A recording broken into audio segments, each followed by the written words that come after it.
Right, welcome everyone to another episode of the Love Island Cast USA. I'm one of your hosts, Chris Phelps, and my co-host and very good friend is Mr. Dave Horrocks. Hey there, Chris. Long time no speak. Oh, wait, no, it's every fucking day.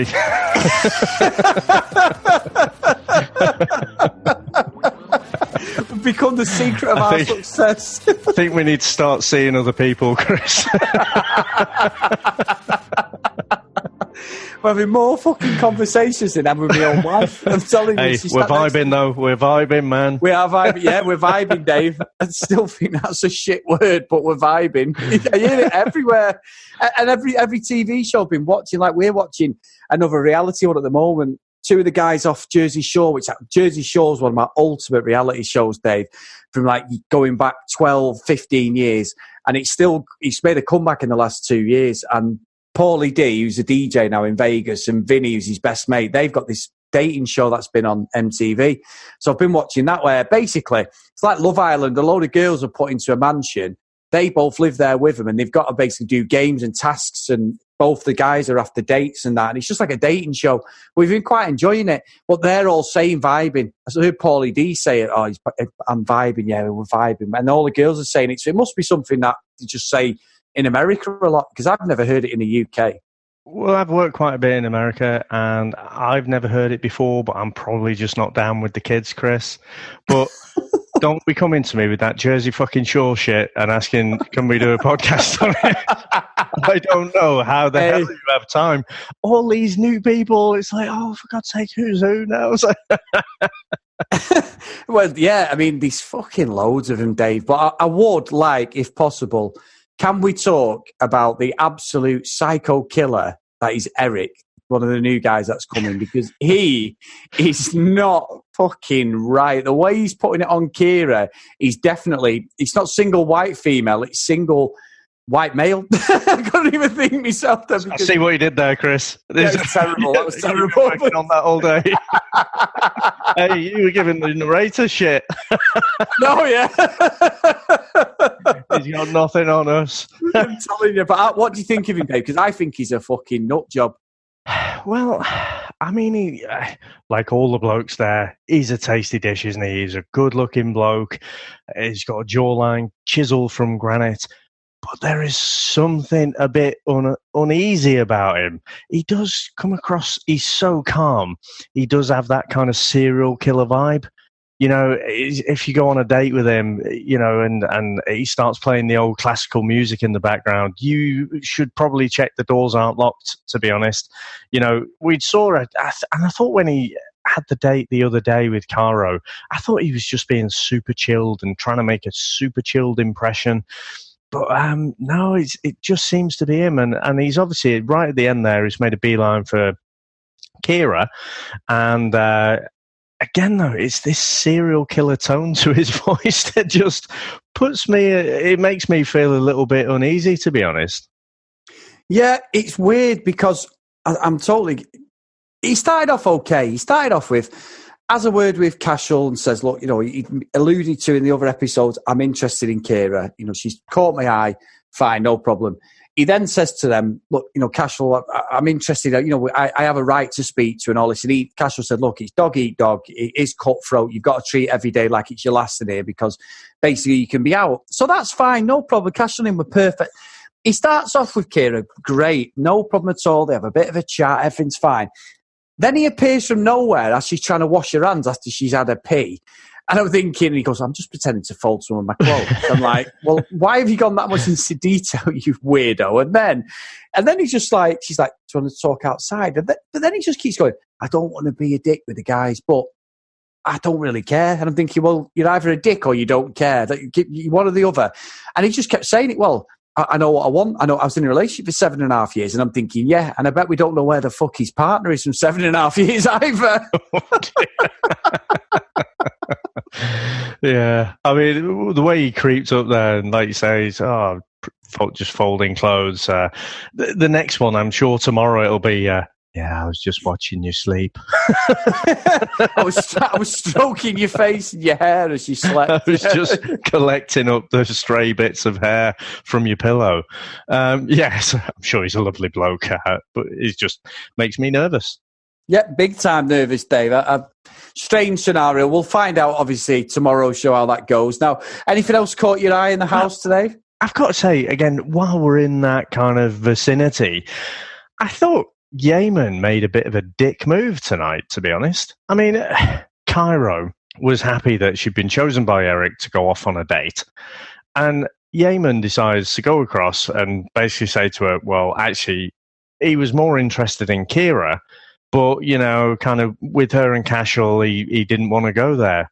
And just made her feel like shit and made her feel like second best. And I can't in my own head think what good could ever come out of that type of conversation.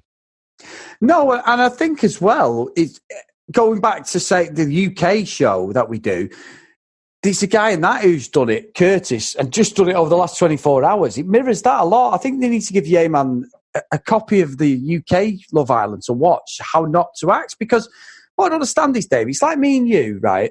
And we've been in scenarios, years gone by, we're in bands, you know how bitchy it gets and all that, we've all been there. But if me and you as friends, I confide in you, you then go and just reveal my secrets, or I did the same about you, you'd be quite right to go, Chris, you absolute, see you next Tuesday. But they all just look at each other in this as if to say, and the UK was, as if to say, oh, right, oh, so he's dug me out, has he? Right, okay, carry on. And I don't understand why they're not confronting each other, saying, if I confide in you, I know it's on telly in that, Dave, I know it's a bit of a contradiction, but for the interest of the house, it's like, why the fuck are you doing that? I know if, say, Yeaman and Cairo had like this long-standing friendship, and actually Cairo looked like she was going to go head over heels for this Erik chap, then I think it's appropriate for him to say, okay, just put on the brakes there. I mean, you may think he's well into you, he's not really. But they don't have that long-term friendship. Cairo's single, and I've said it before, she's like a butterfly and flits between every single bloke there. So I think in his head he's doing this magnanimous thing. But I just don't. I just see him as a shit stirrer now, to be honest. Yeah, it's funny, because obviously I raved about it. Then at the start, oh, he's a great guy, dead stand up. He told it how it is. He told people how it is, blah, blah, blah.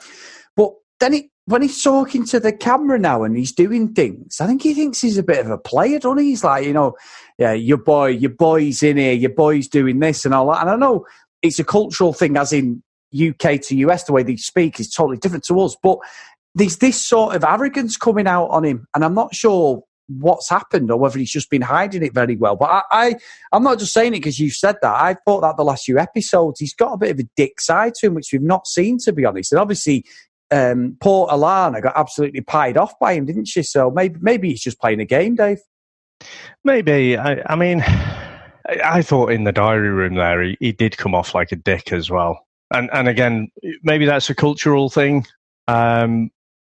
Maybe people in the US are watching that thinking, yeah, man, go for it. But to me, it just looks like a tool. He does. So let's see. But so I tell you what is kind of interesting, though. I mean, Weston, when he first came into the villa, no one stepped forward for him, I think. Yeah. And now he's got two smoking hot women falling over themselves over him. So I think he seems to be the luckiest bloke in the villa right now, but then he feels like he's, in a terrible situation because he kind of likes Christina and also Kelsey as well. And they are both absolutely stunning. They seem to be, nice in terms of personality. They seem to be, dare I say it, Chris, this is going to encroach on my vocabulary, but they are vibing. And so I don't know. It's going to be interesting where that kind of goes. But I like at the moment, he seems to be fairly upfront about it, without being a dick. And I think that's both him and Dylan seem to be able to pull that off, with, not closing doors in people's faces, but, making it open, this is how I feel. Again, this is a perception thing based on 45 minutes of a TV show, and, they could show something tomorrow which completely contradicts me, but that's how it seems to me right now. No, I think you're right. To be fair. And Dave, I know she's becoming a bit of a a point of ridicule with me. But you know, when they went on the dates and Erik took Caro and we had all this thing where he was going to take Kira and he said, I don't want to do it in this environment, which I thought was bizarre. And I must admit, the narrator, who I have given stick, and obviously our friend Stefan has sent the email in regarding, supporting him.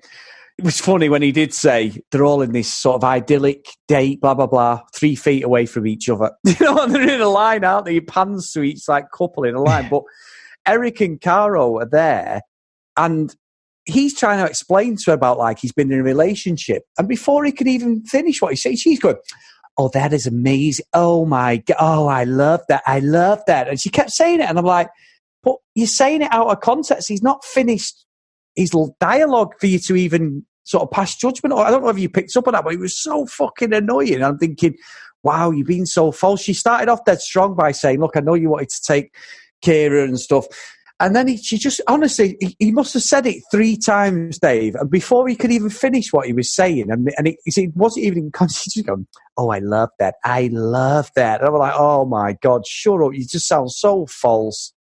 You know what it reminds me? I'm going to be a bit abstract now, Chris. If you remember, there was the old English TV show called the IT Crowd. Yes. And in the very first episode, and this will probably ring true with a lot of people who have to ring in at work to their local IT help desks, but they ring up and then he's got a tape player. This shows how old it is. And it just goes, have you tried turning it off and on again? and then it just says the same thing. And it doesn't matter what the other person says, but actually the other person on the end of the line turned it back off and on again, and it worked. So they were like, oh, right, great, thanks. And meanwhile, the guy who's actually working in IT is just sat there on his arse being a lazy bastard. But it kind of almost reminds me of that. It's like she thinks that this flirting technique is to just, no matter what they say, it's like, oh, great, twizzle your hair a bit, roll your eyes a bit, and do all these things. Then it doesn't matter what the other person's doing, and that's how you get a good date. It sort of feels like that to me, that she's not actually listening to what's being said or picking up on an actual feeling or vibe, as they say. Yeah. That's what I mean. It was bizarre. Funny TV again, but bizarre, Dave. Absolutely bizarre. And Dave, I believe we've got a review today, haven't we? We certainly have. So again, we always love it when we get reviews. And this one is entitled Best Podcast. And this is from Kayla. I really hope I've pronounced that right. And it says, I absolutely love listening to the podcast. I'm an American watching both US and UK versions of Love Island and very much prefer the UK. I look forward to listening to this on the subway every day before, can I say this? Illegally watching the UK version, so I can stay up to date. You guys are super funny and always right in your opinions of both casts. Keep it up. Smiley face. Well, that is absolutely brilliant. Thank you very much, Kayla. And I tell you what, Chris, I think the old Love Island bosses here, I think are missing out, aren't they? If you can't get the UK one across in the US, surely there's a lot of people who'd be interested in that. Well, we are, obviously, and you're right. And there's people around the world, there's plenty of people doing the same with the UK one, Dave. It's a shame because I think it should just run concurrently. I know the UK one's massive at the moment and we're coming to its conclusion, but yeah, it's interesting. And what a great review, Dave. Again, I love listening and hearing reviews like that because it just validates what we're doing. We are just sat here taking the piss out of the show and everyone seems to be enjoying it. And that's what I love. I think it's all done light-hearted, tongue-in-cheek. And for me, that's what I get an absolute buzz out of that, to be honest. Before we go, I want to thank everyone, as always, for listening to the show. If you do enjoy what we do, please get onto your podcast catching app and drop us a 5-star review. If you want to contact the show, on email, theloveislandcast@gmail.com. And if you want to follow us on Twitter, @LoveIslandCast. And most nights we are throwing out random stupid tweets to try and outdo each other and basically just carrying on what we do in the show and just taking the mick out of the contestants. So big thanks as always. Dave, what are you going to take us out with today? Well, unfortunately, with the US show, we can't actually vote, can we?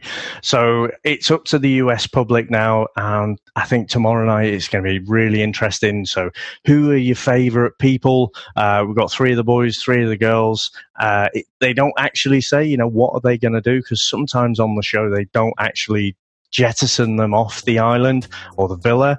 But I would imagine that 1 going to go, 2 going to go. I don't know. But loving it all the way. So thanks a lot for listening. Thanks again, Chris. And we'll speak to you tomorrow. See you tomorrow.